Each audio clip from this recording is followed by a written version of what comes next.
Hello, hello, hello, Chicago Bears fans. Welcome to the Bears Den podcast. I am your host, Andy, and we have a great show lined up for you tonight. In case you didn't hear, the NFL draft is quickly approaching us, and tonight we're going to talk about rounds 1 and 2. If you are watching us, please like us, follow us, subscribe to us on Twitch, Twitter, Facebook, TikTok, Instagram. Tell all your friends and family and fellow Chicago Bears fans all about us. Tell them to like us, follow us, and subscribe to us. So let me bring out the real stars of the show, the rock star Todd and the megastar Chicago Clarence. So, guys, it's been a while, but how's everybody doing? Doing good, doing good. Yes, if you I live cannot complain. I cannot complain. if you live in the South, it's full-on allergy season. My sinuses are absolutely killing me right now. But with that being said, we're going to talk about the draft. But first, I want to touch on a very old Chicago Bear, Tevin Jenkins. Guys, are you surprised he got only $3 million from the Cleveland Browns? He was projected to get between 10 and 15, and all he landed was $3 million on the open market. Yeah, I was surprised. I was too, honestly. There was some question as to what Tevin would get, but I thought it would be a 1-year deal, probably on a prove it deal. But I think I know that early on he was a little hard to deal with, and I guess from that standpoint that we decided to let him go. But for that little bit of money, I would have probably been inclined to bring him back. Chicago Clarence, would you at least made the phone call to Tevin and offered him 3.1, 3.2, 3.3? I mean, I probably would have, but you got to think about it. He probably wanted and needed a fresh start elsewhere. Yeah. And I don't think that's really a bad thing. Um, you know, I've always said before, the best ability is availability. Right. And if we can't depend on you to finish games, which it seemed like we never could, why would you or anybody else offer you 10 to 15 million dollars? I mean, football is very different from any other sport. It's salary cap, and there are real things that attribute to you going over the salary cap. You're going to pay for that at some point. If this was basketball or baseball, he probably would have seen that kind of money, but not in football. You just don't get $15 million on a prove it deal when you're not a quarterback or a wide receiver. I mean, I was shocked, but I think for the most part, like you said, availability is the best ability, and Sure. he has talent, he has everything you want, but he just could not stay on the field for whatever reason. So, guys, like I said, in case you didn't hear, we are heading to the NFL draft. We have our draft guy, the guy who puts the most time and effort in studying and watching the combine into the draft. We have Todd. So, Todd, I'll let you go first. If you're on the clock, pick 10. Whose name is in your envelope as you're walking up to the podium? Who are you picking at 10 for our Chicago Bears? It would be good to know who went ahead of that, Yes, wouldn't it? It would be. I wish we had a crystal ball. Yeah. So I've got a everybody does their boards, right? That's the thing. So Yes. I pulled some names out just because we don't need a quarterback. So there's a couple of guys there that are projecting the top 10. I think right now I've run too many mocks in the last several months. I think that the thing that drives me crazy watching the Bears is something that, and typically we don't have this problem, and I say this a lot, on the show, is that I want to stop the run. It drives me crazy when they can run us, and especially, we were able to do that a little bit last year before Billings went down, but even before that, it wasn't great. And I haven't had a player that I really really liked on the team. I mean, I like all the players obviously, but it's like this guy's great since I really like the guys up front that really that stops the run, and so right now. And I think that what we have to do is we have to address that. And right now, my number one guy on the board is Mason Graham, and not that he's the biggest run stopper, Yeah. but because he actually gets a lot of penetration. He's a bit of a pass rusher from the middle, but he would definitely shore that up with the Grady Jarrett situation with Billings back. I want to stop the run. I can't stand it, and we haven't been able to do that since. I don't know, since Hicks left. Really, that's the last run stopper that we had, and so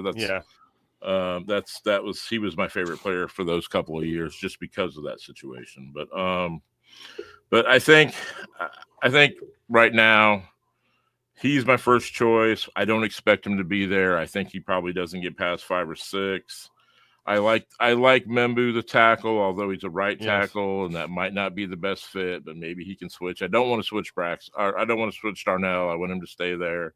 So I'm curious as whether Membu can play on the left side, but I don't think he'll be there. I think he probably goes to the Jets at 7. Will Campbell gets projected to us all the time. The length is bad. The wingspan is bad. Supposedly at the pro day, they measured him at 33-inch arms, which is the magic number, but he didn't get he was 32 and 5/8 at the combine, but then they said there was problems with the measuring. I don't know, all the controversy about that. But the wingspan he's not very wide. He's pretty narrow shoulder wise. So that's his, I think they said the percentiles was he would be the shortest wingspan and 30 drafts or whatever it was. But he looks like he's played left tackle for 3 years in the SEC against great competition. And he started as a freshman. I mean, he's, from all those standpoints, they say he's the smartest guy out there. It's kind of from the way they talked about Alt last year. Now, Alt was a true left tackle. There's no question about that. But the way and then he played right. So because Slater and I almost said San Diego and LA. But I do think there's a chance that Campbell plays guard in the long term, but I would take him. But I think maybe he ends up in New Orleans. Genty is probably not going to get past the Raiders at 6. I would take him. So the 5 guys that I have Graham, Membo, Campbell, Genty, and Tyler Warren is my 5th. I'm hoping that one of those guys are still there at 10. If they're not, then I don't really want to pick at 10. I would love to trade back and try to get something. Yes. I don't really want to trade back past 21 or 2, somewhere in there.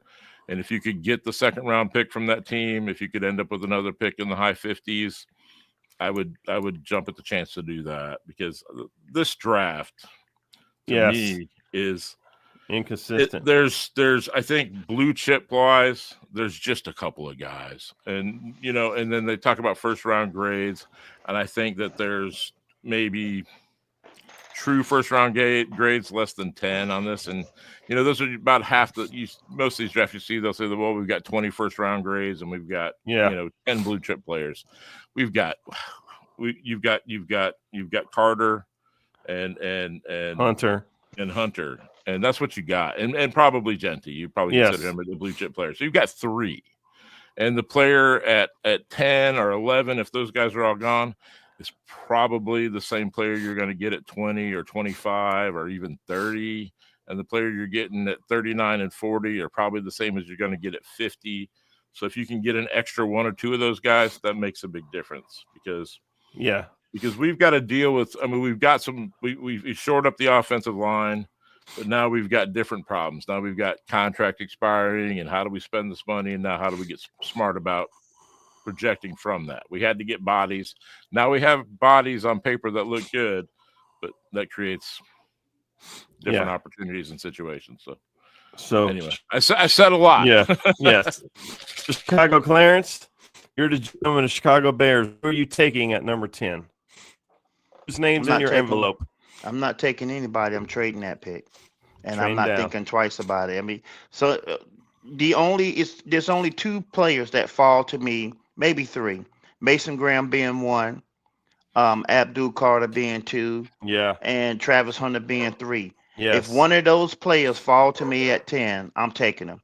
Now, if you can convince me, if I could convince myself, if I could convince Kevin Warren, Ben Johnson, whoever, that we are Ashton Genty away from being a viable playoff slash Super Bowl team, I'm drafting him.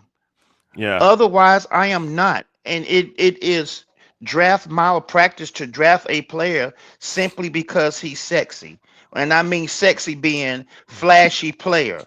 But we got more needs than a running back on Yes, this we do. football team. We got too many needs to plug in to draft a running back, especially when you are in a running back heavy draft.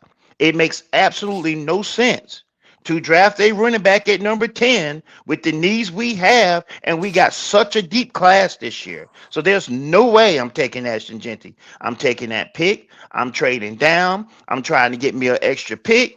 And then, therefore, you can draft you another viable running back. You got Hampton out there. You got Travion Henderson out there. You got the Yeah. guy at Iowa. I mean, very good running backs. Yes. You know, so you that's what I would do. So Todd, would you Yes, take sir. Genty at 10? Yeah, That is you, the elephant in the room this year. Half the if- half the fan base is divided on this guy. yeah. I think I would prefer to take Genty at 10 than trade back, but I don't expect that to happen. I do like the trade back. I think right now I would trade back, and I would target. I think we have to replace Braxton. I think our offensive line is going to be it's so expensive going forward. Yes, And it is. And, you know,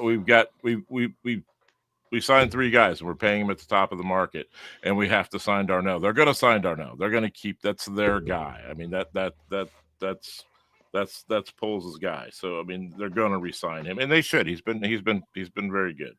I think the odd man out is going to be Braxton, and he comes up a year earlier, so we have to deal with it right now. And you know, below average left tackles are bringing, and free agency are bringing $20 million a year, which is just crazy. So I think that we have to, in the first 3 picks, we're going to have to draft somebody that can take that over. It can be ideally somebody that has position versatility, that, you know, maybe you take a guard that projects out, if it's like Donovan Jackson at Ohio State that took over for Simmons. I like Simmons a lot. I think he's a true left tackle, and we may not need him for a year, so that might work out perfect. And you can get him around 20, so you could go back and do that. But if I'm at 20 and Hampton's on the board, am I going to take Simmons or am I going to take Hampton? If I didn't get Genty, I'm probably going to take Omarion Hampton, because but this is such a deep running back. So you kick the can down the road. Everywhere I see Judkins from Ohio State as the main running back coming to us, usually at that 41 pick or trade back in the second. And that makes a lot of sense to me too. I want a defensive lineman, interior player. I want a replacement at offensive tackle. And I think we take a running back in the first 3 picks, you know, by 41. If we push it all the way to 72, can we get Scadaboo at 72? Maybe. It's not a guarantee, but and Arthur Williams thinks, and I agree with you, the Raiders will take a Genty. That might be the relief that we need, right? It gets us off the hook. You know, but if Shedeur lasts to 6, maybe they make that move. Maybe they don't. You know, and I see offensive linemen sometimes projected to them too. But most mocks that you see, that Genty goes to the Raiders. Now, the guy I like the most, it's going to surprise you guys. I like Tyler Warren. Mm-hmm. I would love to put him on the field in 12 formation. Yeah, I think when you got Warren, Kmet, DJ, Adunze, and Caleb Williams, and then the mastermind that is supposedly our head coach and Ben Johnson, I think that's a dangerous combination on offense. Yeah, I would consider Warren if he's there at 10. Would any of you guys consider him? Yeah, Chicago Clarence. Yeah, Clarence. I'm talking the whole time. You talk. Would you consider Warren at 10? No. You would not. No. And I'm gonna tell you why. I'm like I said, he will look good in the Bears uniform. Yeah. But guys, I mean, I hate to be the voice of reason, we have too many holes. And We Todd we just have told you won it. we Yeah. have to continue to address that offensive line because guess what? The guy that you slated to play right guard has a history of being injured. Yes. What if he goes down? Who's playing that position? Bill You Murray, I know, think, is the first guard off the bench. Bill Murray, didn't he get signed by No, somebody else? no, he's our and Ryan. We still have Ryan Bates from last year, who did not play at all hardly. Yeah, we That lost would be our Pryor. Matt Pryor Pryor. I'm thinking about sang. Pryor. I'm thinking about Matt Pryor. Yeah, So that's my point. We have to, we still need a three technique. We still yes, we need do. another edge rusher.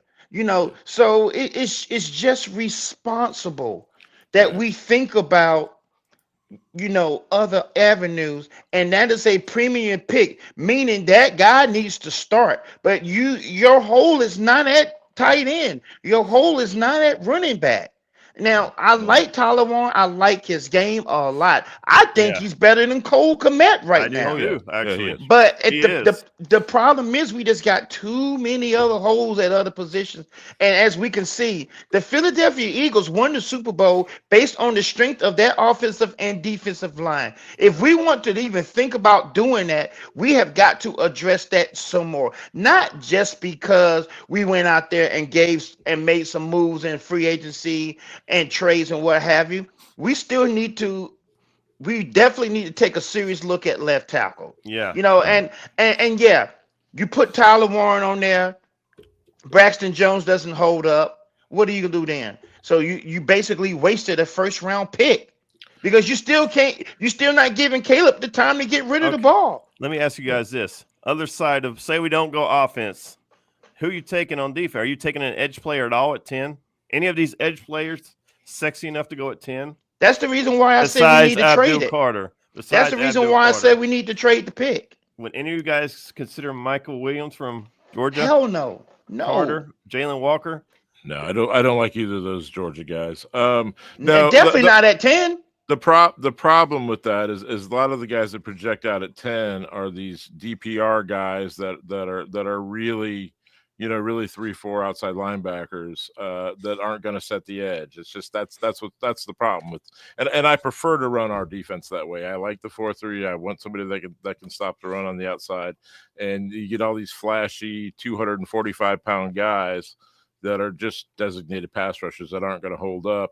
Or this year, there's Mike Green and Mike James Green, I like, but and he's James small. Pierce Jr. But the problem, both of those guys have serious concerns that the Bears just typically don't go with. They both have red flag issues that are I can't see us doing that.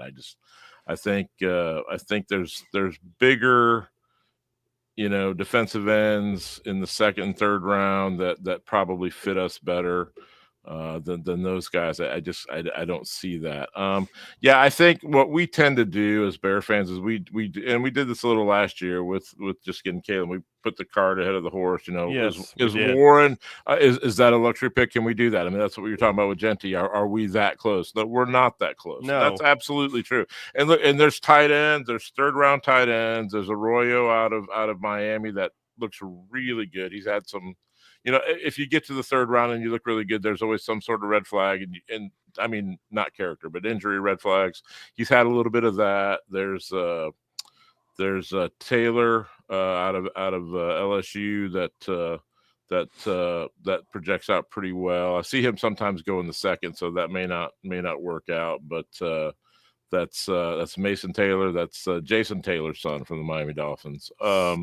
He's pretty good. If he's there at 72, you really have to consider that, and that's different at 72 than it is at 10. Yeah, I can look at the second tight end there.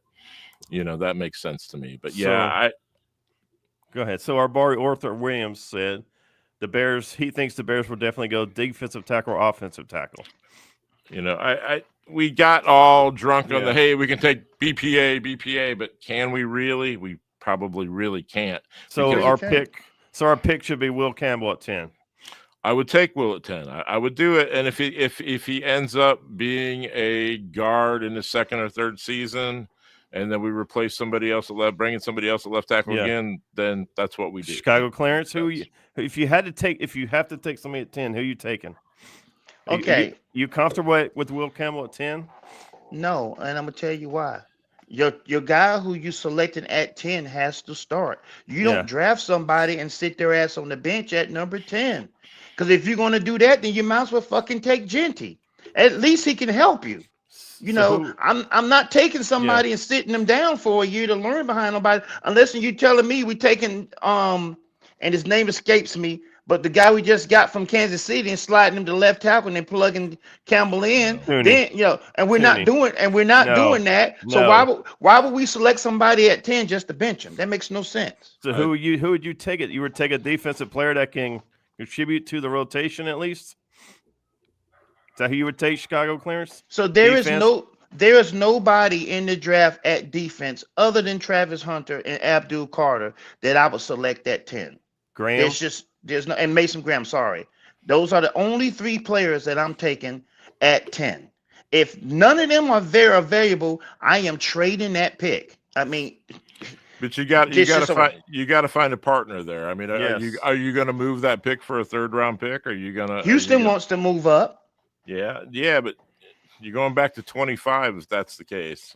Well, I mean, if you're going from 10 to 25, then then we start talking about some serious compensation, and we're getting 2 more picks, and we're going to get 25 in addition to that. We can seriously address the holes that we have on this football team. We could still get a defensive player. We could still get a running back. We could still get a tight end in the 2nd, 3rd, and we don't even have a 4th round pick this year, but we can address all of that if we had 3 picks. I think if Campbell's on the board at 10 and we choose not to do that, we can probably get interest in Campbell. I think Seattle would move up and take Campbell. I don't think they're afraid of the size. That would take us down to like 18.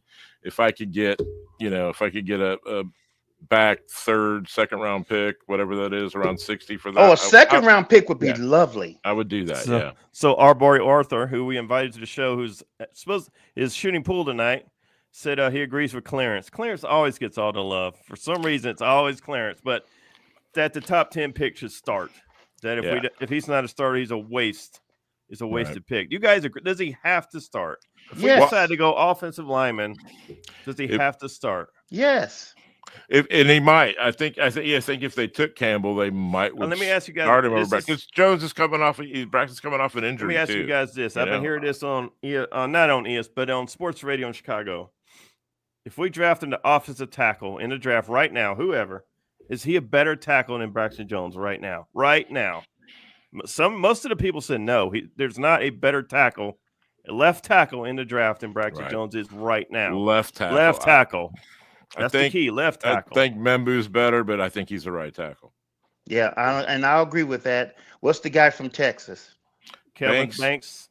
He's I'd have to look him up. I like Banks a lot, but Banks needs some work, but you can coach him up. And Banks, to me, you can sit him out there and you're not bull rushing him the way you can Braxton Jones. I think people fall in love with Braxton Jones' PFF grade without actually watching tape. And if they sit there and watch games like we do and see the amount of times that Caleb Williams gets hit because Braxton Jones got beat, you wouldn't be sitting there saying the stuff that you're saying. Yeah. I agree. I don't want to keep him long term, but I think we have to replace him. And if we have to, because he's valued at his value is $20 million. There's no way. We were saying the same thing about Tevin Jenkins, that we thought Tevin Jenkins was going to get paid, and he found out that he wasn't as valuable as he thought it was. There's just no way I'm going to give somebody $20 million a year when you're on record telling people that you can't block the bull rush. I mean, Braxton Jones got Justin Fields hurt so many damn times. He filed damn charges. So I don't even understand why people are so in love with Braxton Jones. Yeah, and especially because we're going to play Darnell 20 the next year. I mean, that's just, And we still have to do something with Thuney. He's either we're going to resign him or we're going to extend him. We're going to extend him. Yeah, we got to, but we have to sit there and think about our draft class. But those two guys are going to get extended. We cut down their cap number. I mean, that's just good business. Yeah, no, we can adjust the money how we need to make that work. I mean, that's always Arthur retaining Williams somebody is different than extending somebody. So Arthur Williams said it's kind of hard to say because the NFL is a different speed, but Will is nice. Yeah, I'm assuming he's talking about Will Campbell. Yeah, I would take Will Campbell at 10. I would. I know you guys are pounding the sand. Well, he's got to start. I would let him. I would take. I don't care that he's short. He played in the SEC. He held up 4 years in the toughest conference, arguably. Some people might say Big Ten, but whatever.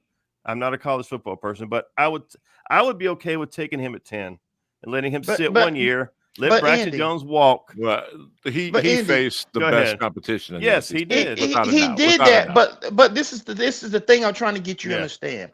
Yeah. If you take him at 10, then you're telling the Chicago Bear fan base that you are a playoff football team right now. But my thing is, do we have who's our first tackle off the bench if something happens to either one? I think if they take Campbell, I think it's Bill Murray. It's Armagachi. Murray's a guard. Armagachi's a tackle. Right. I said our first tackle off the bench. Okay. I think if you draft Campbell, but Will Campbell's he's not playing tackle.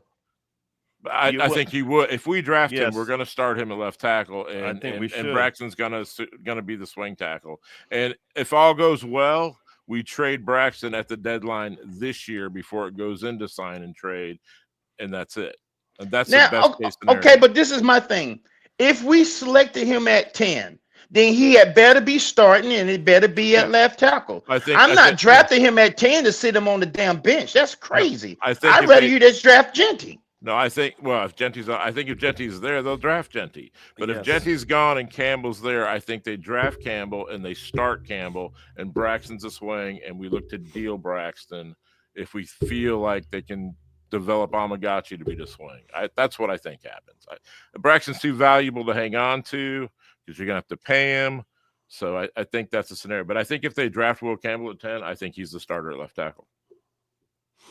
I mean, don't you have to draft a tackle? There's no guarantee Braxton's going to be ready to go either. Right. If it doesn't, Braxton will play. I think Campbell starts. If it doesn't work out, then in the 2026 draft, you address left tackle and you kick Campbell in to the inside. Then maybe Thuney retires or whatever. Or we don't resign him because we re-signed Jonah Jackson to an extra year. Yeah, because we saved money. I don't know if anybody really noticed that we saved money this year, and we gave him a second year and dumped it into next year. Yeah, so he's basically got a 2-year deal. And Arthur Williams said he thinks Will can play both guard and tackle. I think he can too. Jackson's cap number is $25 million for 2026. We threw all his cap money into. Yeah. I mean, and he knows what's up. That means he's going to be out of here then. So he knows what's up. Right. But yeah, I don't think there's any way you justify taking him if you draft him 10, you're going to call him a tackle and you're going to start him there. And Jones is going to be the swing and he's going to be available to another team.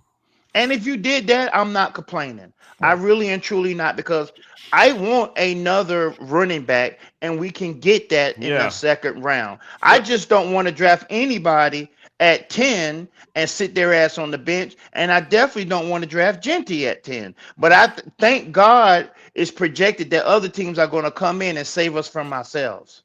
Yeah, and take Genty off the board for us. I think that this is a pressure point here at 10. I think that if the 5 guys I talked about are gone, if they make up the top 10 with the quarterbacks, then I think that there's a lot of guys that make sense in the late teens, and hopefully we can pull off a deal and get something decent to give up 7 or 8 spots. That are you stick and pick and you I love Kenneth Grant. I think he'll be an incredible run stopper. I do too. But if you take him at 10, man, that's a reach. They're gonna call it a reach. Yeah. But if you trade with Seattle and you take him at 18 or 19, then thumbs up, great pick, right? It's just like It's crazy. So, guys, anything else we want to talk about pick 10 before we move into the second round? So we've been arguing about pick 10 for a while, which is fine because not Right. everybody is going to agree. Not everybody's going to build a team the exact same way. Right. I mean, I would be comfortable with Campbell. I still would be comfortable with Warren. I do think the Bears as an organization will take Genty if he's there at 10. And I'm saying organization. I'm not saying myself. I said organization. I want to make that clear. I think the Bears franchise will take Genty at 10 if he's available. I do too. I agree. The last thing on Campbell, I think, there's been this whole power struggle this year with what Ryan Poles' position really is, and I think over the time that he's been there up until now, I don't think there's any chance on a trait wise and a measurable and an athletic side that he would be, if he was truly the guy making the call. I don't think he'd have any interest in Campbell at 10, just on the measurable side of it. So if that does go down, I'm not saying that Ben Johnson would do that or it makes a difference, but I think it's definitely a change in philosophy for the GM if they take a guy with this smaller wingspan. I don't think there's any chance he does this in any of the previous drafts, but we'll see. Okay, so Chicago Clarence, I'll let you kick us off round 2. Pick 39. You're walking the envelope up to the commissioner. Whose name is in it? It all depends on who's on the board. Yes. But I can tell you who the position is going to be. I'm getting me a running back. I know you love that kid from North Carolina. And that would hinge on if I didn't trade 10. I know you love let's say, for instance, for all intents and purposes, we select Campbell at 10. So at 39, if Hampton is not on the board, then I'm calling Trevion Henderson's name. You watched quite a bit of Ohio State this year, I haven't watched enough. Between those two backs, do you prefer Henderson over who? Over Junkins? Yeah, because Henderson's a home run threat. He can take the ball to the house. He can run in between the tackles, and I actually think that he's faster than Hampton. But Hampton's just a total package. He can run between the tackles. He has speed. He can catch the ball out of the backfield. He is a beast. He is a faster version of David Montgomery. And you two guys know how much I love David Montgomery. Now, pass pro in Hampton is supposed to be really, really good. Yes. On Henderson, and I think it's pretty good under Junkins, from what I understand. I haven't watched much film on Henderson as far as pass pro. You got an opinion on that, or? I think that his pass. Well, we just watched a national championship game, and there were some times when Notre Dame was able to get back there, and Henderson was able to pick up the blitz. I think he was a lot better at it than Khalil Herbert was, Khalil Herbert was terrible at pass protection. So I think that Jenkins can do the job. Definitely. So he's a willing blocker. Yes, willing blocker. Yeah. Okay. And you get him out in screen game, he's death. Yeah. He is absolute death. You get him out in the screen game. It's funny, from what I watched from Hampton, it's and I'm not going to say like the Le'Veon Bell wait for it, but there's kind of a half second of okay, and then go. That's this thing that I kept on all of his breakaway plays. It seems he reads his blockers really well. He's got really good vision. And I just like the fact that it takes more to bring him down than just ankle grabs and slight hits that seem to plague all our Chicago Bears. We just don't run with purpose anymore, other than David Montgomery. And I just love Hampton's game. So Todd, who are you picking at 39? At 39, there's most of the guys that I really like probably won't be there. There's it's about Grant. I don't think there's any chance he falls past 22 or 23, but I still want a run stopper there. If I don't get one, there's not one in the top 10 really. So if I'm looking to stop the run, there's another Ohio State Buckeye player that fits that bill. I like that. And let me see if there's another interior guy. What about Walter Nolan? Nolan Probably on- doesn't get past 21 or 22. I don't think that there's much chance of. Yeah, but Tyleik Williams is 334 pounds. That's pure run stopper.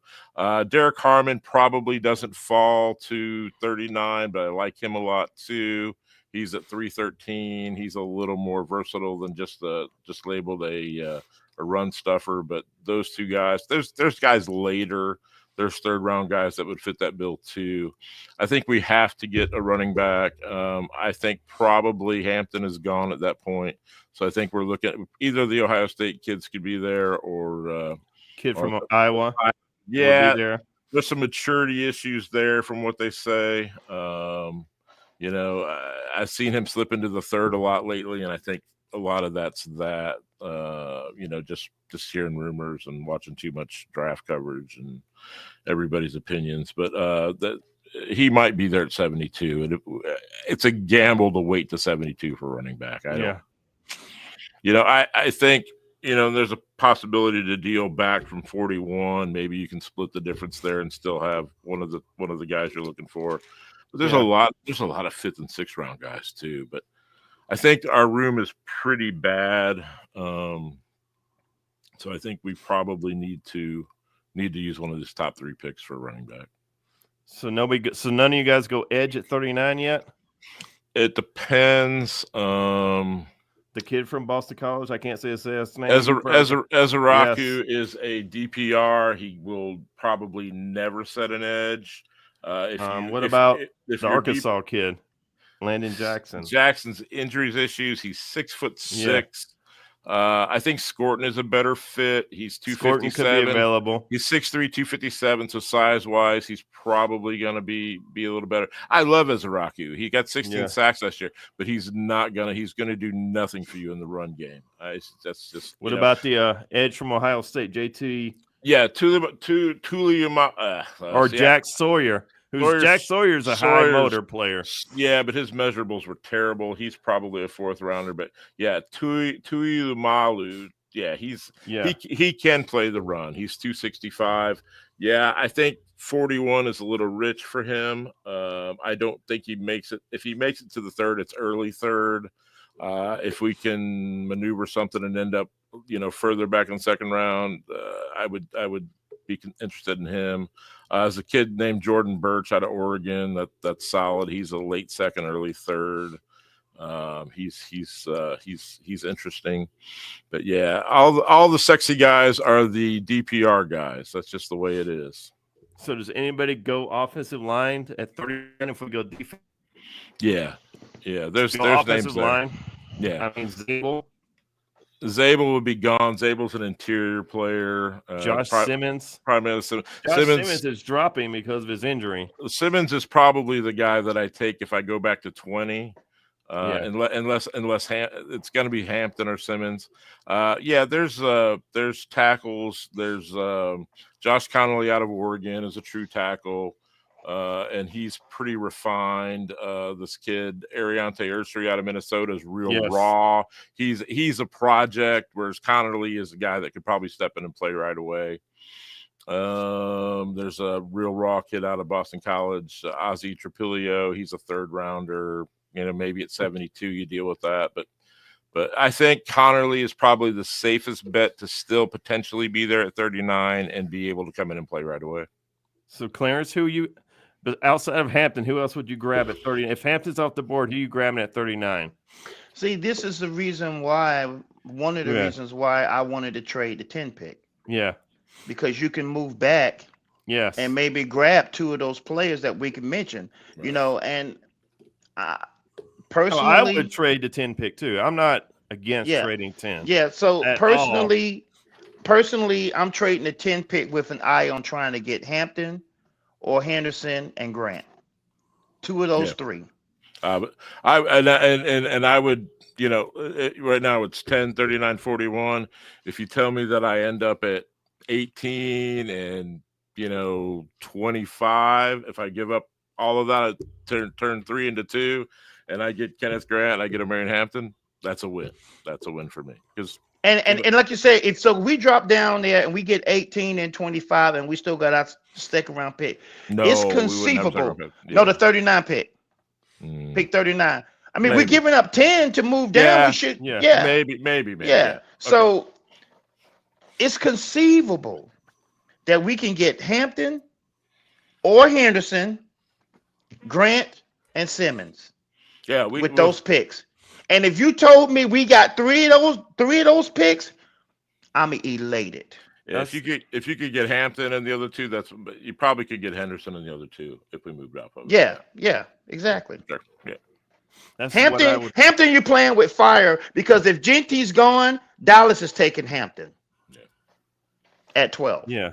Yeah, I was all in on the Zabel thing. Not to interrupt you quickly on that, Andy, Yeah. but the Dahlman signing ended the Zabel talk for sure. I mean, we still need depth on both lines. We That's do. why I have him We written do. down.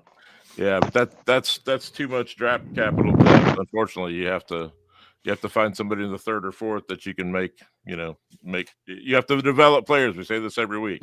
Let me ask you guys. Develop players. Let me ask you guys this one: what do we ever consider a wide receiver in this draft? Ever? Not. It doesn't matter what round you answer. Ever? Do we ever consider a wide receiver? Yeah, maybe. I think so. I think that tight end and safety have to be a priority over wide receiver. And I would agree with you, but there is What some about- damn good ones. What about linebackers? Both our linebackers are free agents We next need year. linebackers. I think that linebacker probably is a I priority. mean, over Tremaine wide Edmonds receiver. isn't a free agent. We have the option on him, Mhm. but we could not renew it, so he can be a free agent. And TJ Edwards is up. Right. So both our linebackers could be free agents when this season ends. No, one of them makes a lot more money than the other one. Yeah, it should be the other way around because TJ Yeah. Edwards has outproduced that contract by a landslide. Mhm. So cornerback, should we draft a cornerback at any point?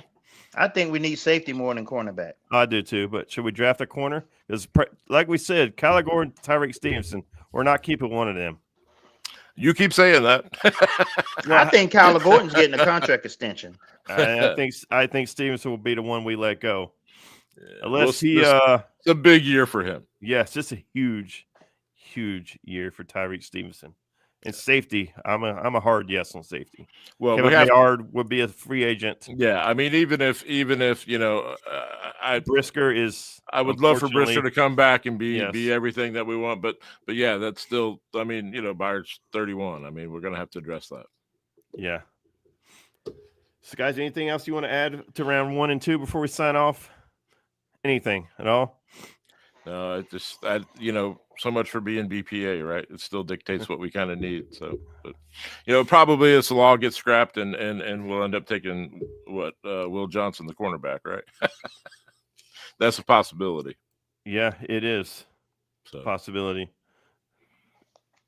And would any of you, just for fun, would any of you guys take him? Knowing we're not going to probably keep one of the two corners. we got a lot of time on You that got to stuff. have. We got I time. think on you got to have 3 good corners nowadays with the way the offense is now. that. Well, I mean, Smith has been pretty good. Yeah. Anyway, So Todd, go ahead and take us home. What are your final thoughts? the before we final sign off? thoughts are: it was very late last night, but apparently a backup catcher hit for the cycle.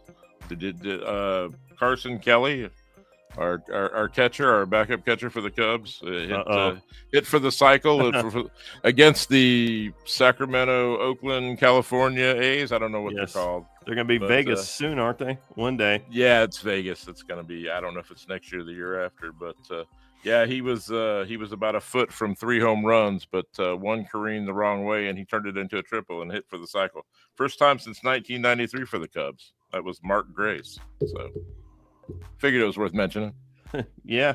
So that's not every day somebody hits for a cycle. And I like to see Clarence's pained face when we talk about the Cubs for 30 seconds. So my final thoughts are as the usual. Thank you for watching us. Thank you for the comments. Please follow us, like us, subscribe to us. Tell all your friends, family to follow us. Guys, please share this video if you want to. Tag us.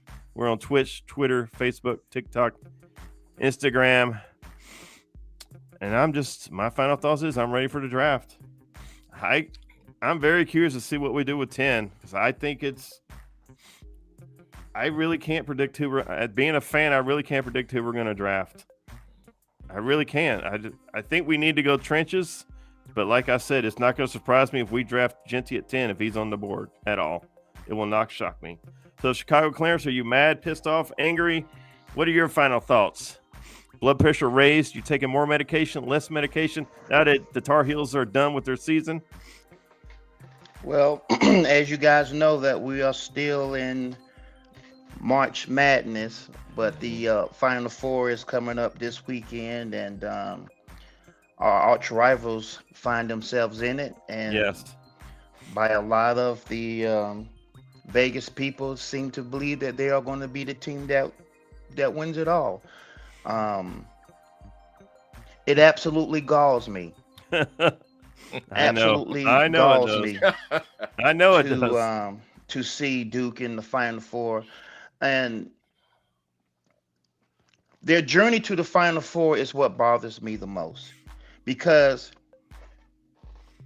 Hubert Davis and John Shire basically took over their programs on, back-to-back years. I think Right. that Coach K retired a year after Roy Williams had already left the program. So, Hubert Davis had a year to get his program back up among the elite, because North Carolina basketball has always been one of the blue bloods and an elite program. And with the NIL coming along and changing the landscape of how you get players, North Carolina has fallen way behind. Yes. Clarence, what do you mean by that? I'm going to tell you what I mean by that. We are behind programs like Auburn. We're behind programs like Tennessee. We are behind programs like Houston. I mean, there are teams that would beat the shit out of us if we played them right now. There is no way that you can convince me that the North Carolina Tar Heels should find themselves at home at a second-round matchup going up against the University of Ole Miss. Our program is in shambles, and there's a lot of reasons there for it. Coaching is one of those reasons for me, but we can't seem to generate NIL money to get people to come and play for North Carolina.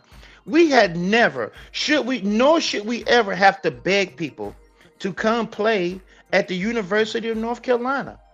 But times have changed, and North Carolina has failed to change with those times. Players want to get paid now. People Yes. don't give a damn that Michael Jordan played at Carolina. Nobody cares about the Dean Dome, that old ass building. You have got to pay people now. You have got to write checks. You got to get your general manager for your program, which you finally did after everybody else had already did it. But Duke runs their program better than we do, and it hurts me to say that. And keep in mind, I want you to keep in mind that everybody rushes out to buy Jordans. Every time a new pair comes out, Yeah. it is synonymous with your school. But you mean to tell me somebody would rather go play at Alabama than to go play at Carolina? Why is that, Hubert Davis? It's because they are writing the checks. So I say all of that to say this. Hubert Davis and the University of North Carolina, Bubba Cunningham, y'all have got to figure this shit out. Because it is absolutely unacceptable for us to be sitting at home while Duke is in the Final Four and favored to win it all. I can't sit there and accept this shit. I refuse to even watch basketball right now because it absolutely galls me to watch this shit. John Shire is a better recruiter than you. He's a better coach, and he's a better program builder. And that's facts. It is absolute facts. So you gave Hubert Davis another extension, Bubba Cunningham, and what did you get for it? You got a second round exit in a tournament which a lot of the pundits, including me, didn't even believe that you even deserved to be in. You got a lot of soul searching to do this offseason. I hope you're doing it. I'm going to leave it at that before my blood pressure does go up.